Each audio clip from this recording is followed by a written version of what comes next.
नमस्कार साथियों, कैसे हैं आप सभी। साथियों, आज का टॉपिक बहुत ही इंपॉर्टेंट होने वाला है। साथियों, आज हम बात करने वाले हैं UP triple SC PAT exam 2026 के लिए प्रीवियस ईयर क्वेश्चन पेपर की। साथियों, इसमें हमने जीके जीएस के अति संभावित प्रश्नों को लिया है जो आपकी आगामी परीक्षा UP PET, UP TET, UP लेखपाल, UP SI, UP police constable, bank, railway, SSC GD अन्य सभी परीक्षाओं के लिए अति इम्पोर्टेंट है। साथियों, यदि आप किसी भी गवर्नमेंट एग्जाम की तैयारी करते हैं तो यह वीडियो बहुत ही इंपॉर्टेंट होगा, तो वीडियो के अंत तक बने रहिए। चलिए हम स्टार्ट करते हैं।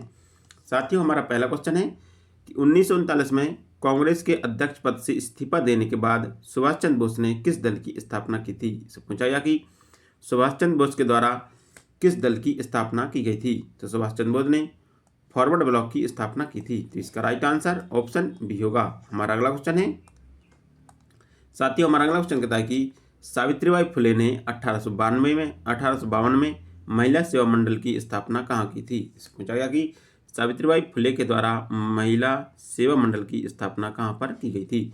तो महिला सेवा मंडल की स्थापना पुणे में की गई थी। तो इसका राइट आंसर ऑप्शन बी होगा। हमारा अगला क्वेश्चन है साथियों, हमारा अगला क्वेश्चन कहता है कि विजयनगर साम्राज्य के किस शासक ने प्रसिद्ध तेलुगु ग्रंथ आमुक्तमाल्यदा की रचना की है।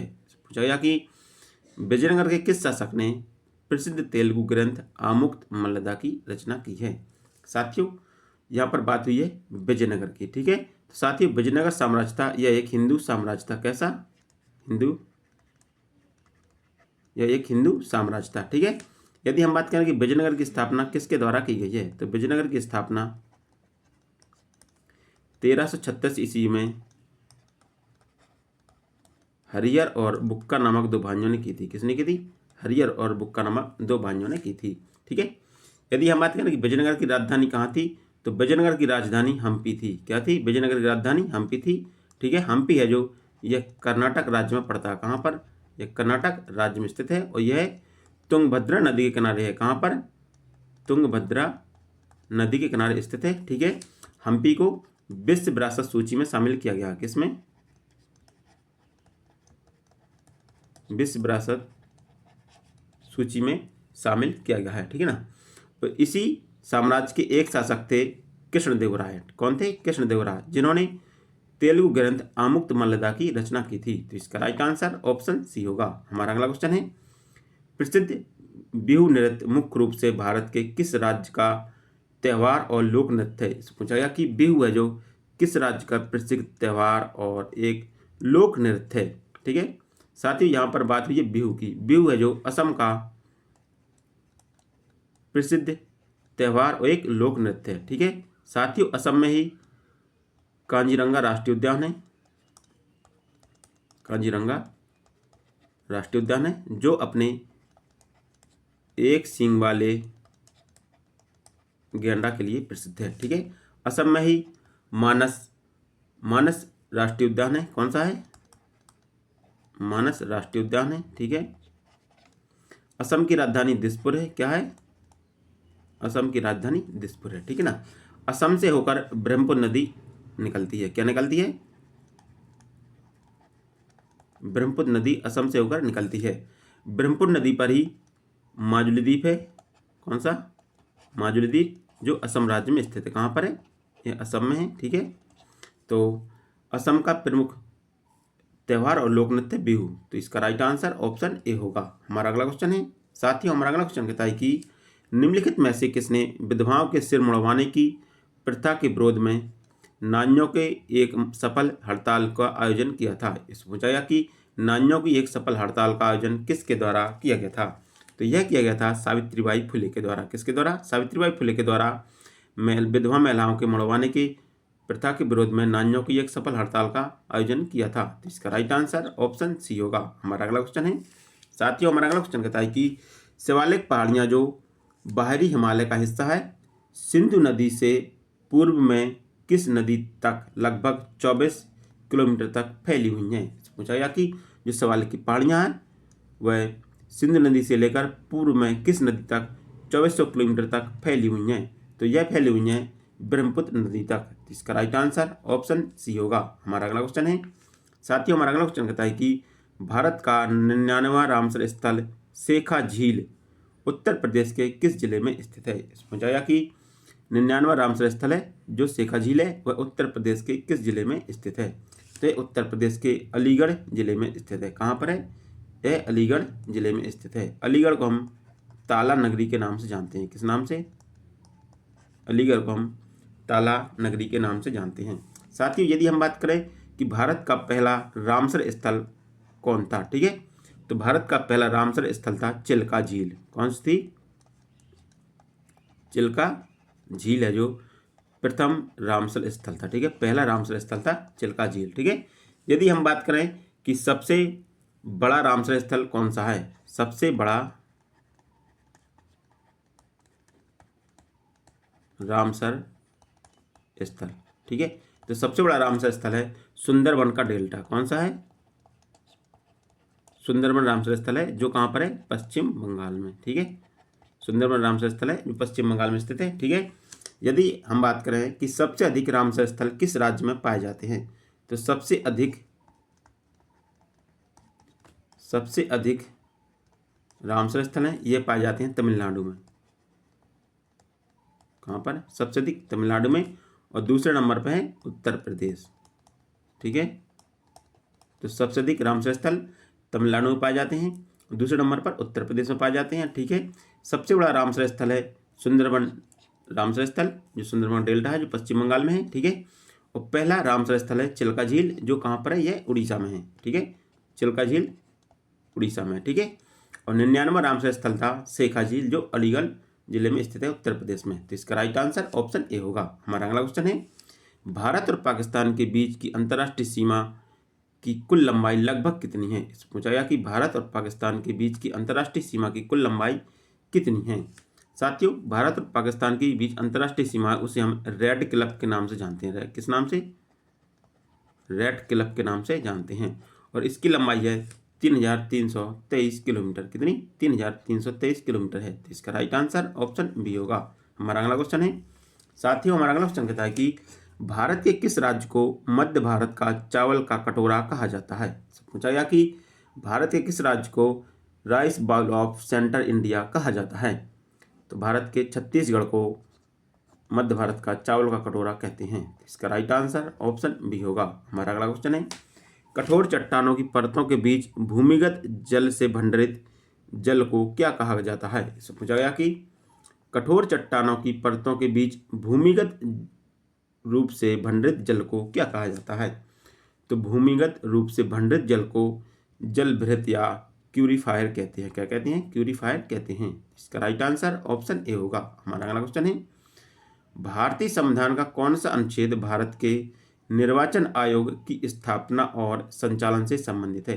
पूछा गया कि भारतीय संविधान का कौन सा अनुच्छेद है जो भारत के निर्वाचन आयोग और उसके संचालन से संबंधित है? साथियों, भारतीय संविधान का अनुच्छेद 324 है, 324 जो उसके निर्वाचन आयोग की स्थापना और संचालन से संबंधित है, ठीक है। जो निर्वाचन आयोग है इसकी स्थापना 25 जनवरी 1950 ईस्वी को की गई थी। कब की गई थी? इसकी स्थापना 25 जनवरी 1950 ईस्वी को की गई थी, ठीक है। और प्रतिवर्ष 25 जनवरी को मतदाता दिवस मनाया जाता है। क्या मनाया जाता है? मतदाता दिवस मनाया जाता है। तो इसका राइट आंसर होगा अनुच्छेद 324। हमारा अगला क्वेश्चन है, साथियों हमारा अगला क्वेश्चन कहता है कि पंचायती राज प्रणाली की औपचारिक शुरुआत 1959 में सबसे पहले किस राज्य के नागौर जिले से की गई थी? इससे पूछा गया कि पंचायती राज की शुरुआत सबसे पहले 1959 ईस्वी में किस राज्य के नागौर जिले से की गई थी? साथियों, पंचायती राज की सबसे पहले शुरुआत 1959 ईस्वी में जवाहरलाल नेहरू के द्वारा राजस्थान के नागौर जिले से की गई थी। कहाँ से?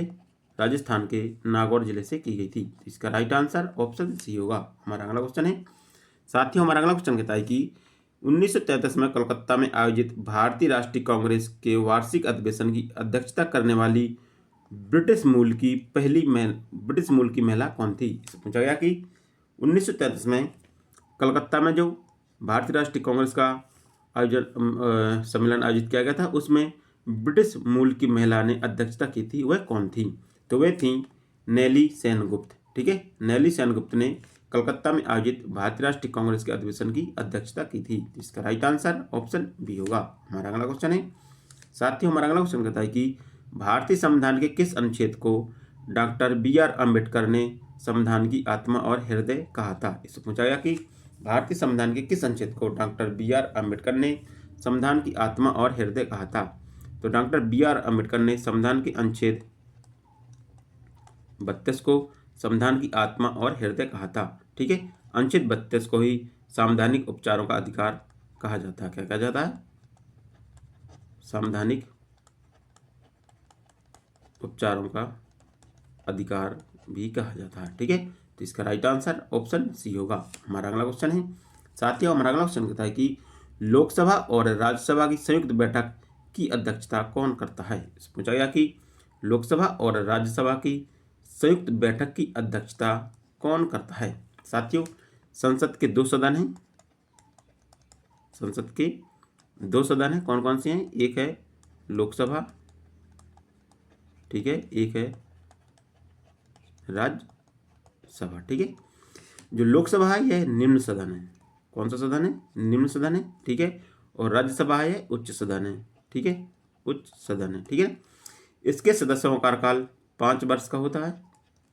जो लोकसभा के सदस्य हैं इनके सदस्यों का कार्यकाल 5 वर्ष का होता है और राज्यसभा के सदस्यों का कार्यकाल 6 वर्ष का होता है। ठीक है ना। यदि हम बात करें कि जो लोकसभा के सदस्य बनने के लिए न्यूनतम आयु है 25 वर्ष, ठीक है, और राज्यसभा के सदस्य बनने के लिए न्यूनतम आयु है 30 वर्ष। ठीक है ना। अब बात करेंगे कि इनका संयुक्त अधिवेशन कौन बुलाता है। तो इनका संयुक्त अधिवेशन है जो राष्ट्रपति बुलाता है। कौन बुलाता है? इनका संयुक्त अधिवेशन है जो राष्ट्रपति बुलाता है। ठीक है, और किस अनुच्छेद के तहत? तो अनुच्छेद 108 के तहत। ठीक है, अनुच्छेद 108 के तहत संयुक्त बैठक या संयुक्त अधिवेशन है जो राष्ट्रपति बुलाता है। ठीक है, और संयुक्त बैठक की अध्यक्षता जो यह करता है लोकसभा अध्यक्ष।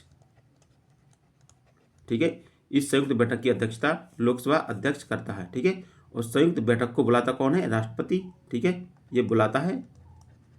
ठीक है, ये अध्यक्षता करता है लोकसभा अध्यक्ष। इसका राइट आंसर ऑप्शन सी होगा। हमारा अगला क्वेश्चन है, साथियों हमारा अगला क्वेश्चन कहता है कि गुरुत्वाकर्षण का मान पृथ्वी के किस स्थान पर शून्य होता है।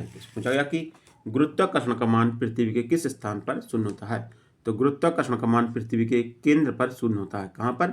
पृथ्वी के केंद्र पर गुरुत्वाकर्षण का मान शून्य होता है। तो इसका राइट आंसर ऑप्शन सी होगा। हमारा अगला क्वेश्चन है, मानव शरीर में इंसुलिन हार्मोन का मुख्य कार्य क्या है और इसकी कमी से कौन सी बीमारी होती है। इससे पूछा गया कि मानव शरीर में इंसुलिन हार्मोन का मुख्य कार्य क्या है और इसकी कमी से कौन सी बीमारी होती है। ठीक है, साथियों यदि मानव शरीर में इंसुलिन की कमी हो जाए तो मधुमेह नामक रोग हो जाता है। कौन सा? मधुमेह रोग हो जाता है, जिसे क्या कहते हैं? शुगर या डायबिटीज, जिसे डायबिटीज के नाम से जानते हैं। ठीक है, यदि इंसुलिन की कमी हो जाए तो डायबिटीज या मधुमेह रोग हो जाता है। ठीक है, तो इसमें है ऑप्शन बी कि रक्त शर्करा का निगमन। ठीक है, शुगर का निगमन करता है जिसे हम मधुमेह रोग कहते हैं। तो इसका राइट आंसर ऑप्शन बी होगा। हमारा अगला क्वेश्चन है, प्रकाश संश्लेषण की क्रिया के दौरान पौधे किस गैस को अवशोषित करते हैं और कौन सी गैस छोड़ते हैं। इससे पूछा गया कि प्रकाश संश्लेषण क्रिया के दौरान पौधे हैं वो किस गैस को अवशोषित करते हैं और कौन सी गैस छोड़ते हैं। तो साथियों प्रकाश संश्लेषण की क्रिया के दौरान पौधे CO2 गैस को अवशोषित करते हैं और O2 गैस, जिसे हम ऑक्सीजन गैस कहते हैं, वो छोड़ते हैं। तो इसका राइट आंसर ऑप्शन बी होगा। हमारा अगला क्वेश्चन है, मानव शरीर में रतौंधी नामक रोग किस विटामिन की कमी के कारण होता है। साथियों वेरी वेरी इंपॉर्टेंट क्वेश्चन है। इससे पूछा गया कि जो रतौंधी रोग है वो किस विटामिन की कमी के कारण होता है। साथियों यहाँ पर कुछ विटामिन दिए गए हैं, तो आपको बताना कि किस विटामिन की कमी से रतौंधी नामक रोग हो जाता है। तो जो विटामिन सी है इसकी कमी से स्कर्वी रोग होता है। क्या होता है? इसकी कमी से स्कर्वी रोग होता है। ठीक है, और विटामिन सी है यह पाया जाता है खट्टे फलों में। किसमें? खट्टे फल जैसे कि नींबू, संतरा में पाया जाता है। ठीक है, और विटामिन सी की कमी से स्कर्वी रोग होता है। ठीक है, विटामिन डी की कमी से रिकेटस रोग हो जाता है। कौन सा? रिकेटस रोग हो जाता है। ठीक है, और विटामिन ए की कमी से हो जाता है रतौंधी रोग। कौन सा रोग? विटामिन ए की कमी से रतौंधी रोग हो जाता है। ठीक है, विटामिन बी की कमी से हो जाता है बेरी बेरी। कौन सा रोग? वेरी वेरी रोग होता है तो विटामिन बी की कमी से होता है। तो इसका राइट आंसर होगा ऑप्शन ए कि विटामिन ए की कमी से रतौंधी रोग होता है। तो इसका राइट आंसर ऑप्शन डी होगा। हमारा अगला क्वेश्चन है, पानी का घनत्व अधिकतम घनत्व किस तापमान पर होता है? ऐसा पूछा गया कि पानी का अधिकतम घनत्व जो किस तापमान पर होता है? तो पानी का अधिकतम घनत्व 4 डिग्री सेंटीग्रेड पर होता है। तो इसका राइट आंसर ऑप्शन सी होगा। हमारा अगला क्वेश्चन है, वाहनों के पीछे का दृश्य देखने के लिए किस प्रकार के दर्पण का उपयोग किया जाता है? इससे पूछा गया कि वाहनों के पीछे का दृश्य देखने के लिए किस प्रकार के दर्पण का उपयोग किया जाता है? तो किस प्रकार के दर्पण का उपयोग किया जाता है? तो किया जाता है उत्तल दर्पण का। ठीक है, वाहनों के पीछे का दृश्य देखने के लिए उत्तल दर्पण का प्रयोग किया जाता है। इसका राइट आंसर ऑप्शन बी होगा। हमारा अगला क्वेश्चन है, साथियों हमारा अगला क्वेश्चन कहता है कि ध्वनि की गति सबसे अधिक किस माध्यम में होती है? पूछा गया कि ध्वनि की गति सबसे अधिक है जो किस माध्यम में होती है? तो ध्वनि की गति सबसे अधिक होती है ठोस में। तो इसका राइट आंसर ऑप्शन डी होगा। हमारा अगला क्वेश्चन है, साथियों हमारा अगला क्वेश्चन कहता है कि टमाटर में मुख्य रूप से कौन सा अम्ल प्रकृति रूप से पाया जाता है? पूछा गया कि टमाटर में मुख्य रूप से कौन सा अम्ल है जो प्रकृति में मुख्य रूप से पाया जाता है? तो यहाँ पर कुछ अम्ल दिए गए हैं, तो आपको बताना है कि कौन सा अम्ल है जो टमाटर में मुख्य रूप से प्राकृतिक रूप में पाया जाता है। तो टमाटर में पाया जाता है ऑक्जेलिक अम्ल। ठीक है, ऑक्जेलिक अम्ल है जो टमाटर में प्राकृतिक रूप में पाया जाता है। इसका राइट आंसर ऑप्शन सी होगा। हमारा अगला क्वेश्चन है, साथियों हमारा अगला क्वेश्चन कहता है कि भारत के परमाणु ऊर्जा आयोग के प्रथम अध्यक्ष कौन थे? इससे पूछा गया कि भारत में परमाणु ऊर्जा आयोग के प्रथम अध्यक्ष कौन थे? साथियों भारत में परमाणु ऊर्जा आयोग की स्थापना परमाणु ऊर्जा अधिनियम 1948 के तहत की गई थी। किसके तहत? परमाणु ऊर्जा अधिनियम 1948 के तहत भारत में परमाणु ऊर्जा आयोग की स्थापना की गई थी। और इसकी स्थापना या इसके जनक डॉक्टर होमी जहांगीर भामा थे। ठीक है, इसके जनक कौन थे? डॉक्टर होमी जहांगीर भामा। ठीक है, और यही इसके प्रथम अध्यक्ष थे। तो इसका राइट आंसर ऑप्शन बी होगा। हमारा अगला क्वेश्चन है, भारत में हरित क्रांति के जनक के रूप में किसे जाना जाता है जिनका हाल ही में कुछ समय पहले निधन हुआ है? पूछा गया कि भारत में हरित क्रांति के जनक किसे जाना जाता है? साथियों भारत में हरित क्रांति की शुरुआत 1966 से 1967 ईस्वी में हुई थी। ठीक है, भारत में हरित क्रांति की शुरुआत 1967 से 1967 ईस्वी में हुई थी। और भारत में हरित क्रांति की शुरुआत डॉक्टर एम.एस. स्वामीनाथन ने की थी। किसने की थी? भारत में हरित क्रांति की शुरुआत डॉक्टर एम.एस. स्वामीनाथन ने की थी। तो इसका राइट आंसर ऑप्शन बी होगा। यदि हम बात करें डॉक्टर वर्गीज कुरियन की, तो इन्होंने भारत में श्वेत क्रांति की शुरुआत की थी। किसकी? श्वेत क्रांति के जनक। ठीक है, भारत में श्वेत क्रांति की शुरुआत डॉक्टर वर्गीज कुरियन ने की थी। और भारत में हरित क्रांति की शुरुआत एम.एस. स्वामीनाथन के द्वारा की गई थी। तो इसका राइट आंसर ऑप्शन बी होगा। हमारा अगला क्वेश्चन है, भारत में नीति आयोग के अध्यक्ष कौन होते हैं? साथियों वेरी वेरी इंपॉर्टेंट क्वेश्चन है। इसमें पूछा गया कि नीति आयोग के अध्यक्ष कौन होते हैं? साथियों भारत में नीति आयोग की स्थापना योजना आयोग के स्थान पर की गई थी। किसके स्थान पर? योजना आयोग के स्थान पर की गई थी। और नीति आयोग की स्थापना 1 जनवरी 2015 को की गई थी। ठीक है, जो नीति आयोग है यह सरकार के थिंक टैंक के रूप में काम करता है। कैसे? थिंक टैंक के रूप में काम करता है। और जो नीति आयोग के अध्यक्ष होते हैं वह भारत के तत्कालीन प्रधानमंत्री होते हैं। कौन होते हैं? भारत के तत्कालीन प्रधानमंत्री नीति आयोग के अध्यक्ष होते हैं। इसका राइट आंसर ऑप्शन सी होगा। हमारा अगला क्वेश्चन है, साथियों हमारा अगला क्वेश्चन कहता है कि केंद्रीय बजट में घोषित स्वच्छ भारत मिशन 2.0 का मुख्य उद्देश्य किस पर केंद्रित था? इससे पूछा गया कि स्वच्छ भारत मिशन 2.0 का मुख्य ध्यान किस पर केंद्रित था? तो स्वच्छ भारत मिशन 2 था, वह था कचरा मुक्त शहर और ठोस अपशिष्ट प्रबंधन। ठीक है, कचरा मुक्त शहर करना और ठोस अपशिष्ट प्रबंधन पर नियंत्रण करना इसका मुख्य उद्देश्य था। इसका राइट आंसर ऑप्शन बी होगा। हमारा अगला क्वेश्चन है, साथियों हमारा अगला क्वेश्चन कहता है कि भारतीय रेलवे कुल कितने जोन में विभाजित है? इससे पूछा गया कि जो भारतीय रेलवे है वो कितने जोन में विभाजित है? तो भारतीय रेलवे कुल 18 जोन में विभाजित है। कितने? 18 रेलवे जोन में विभाजित है। तो इसका राइट आंसर ऑप्शन सी होगा। हमारा अगला क्वेश्चन है, साथियों हमारा अगला क्वेश्चन कहता है कि भारत का सबसे पहले रेलवे विश्वविद्यालय कहाँ स्थापित किया गया था? पूछा गया कि भारत का सबसे पहले रेलवे विश्वविद्यालय कहाँ पर स्थापित किया गया था? तो भारत का सबसे पहले रेलवे विश्वविद्यालय बड़ोदरा गुजरात में स्थापित किया गया था। कहाँ पर? बड़ोदरा गुजरात में स्थापित किया गया था। इसका राइट आंसर ऑप्शन बी होगा। हमारा अगला क्वेश्चन है, दुनिया का सबसे लंबा रेलवे प्लेटफॉर्म वर्तमान में भारत के किस राज्य में स्थित है? पूछा गया कि दुनिया का सबसे लंबा रेलवे प्लेटफॉर्म वर्तमान में भारत के किस राज्य में स्थित है? साथियों, इसके पहले था उत्तर प्रदेश का गोरखपुर रेलवे स्टेशन। ठीक है, कौन था? उत्तर प्रदेश का गोरखपुर रेलवे स्टेशन पहले था, इसके पहले। ठीक है ना। लेकिन अब है, प्रथम है कर्नाटक का श्री सिद्धरूढ़ स्वामी जी हुबली रेलवे स्टेशन है, जो विश्व का सबसे लंबा या सबसे बड़ा रेलवे स्टेशन है। ठीक है, तो इसका राइट आंसर ऑप्शन बी होगा।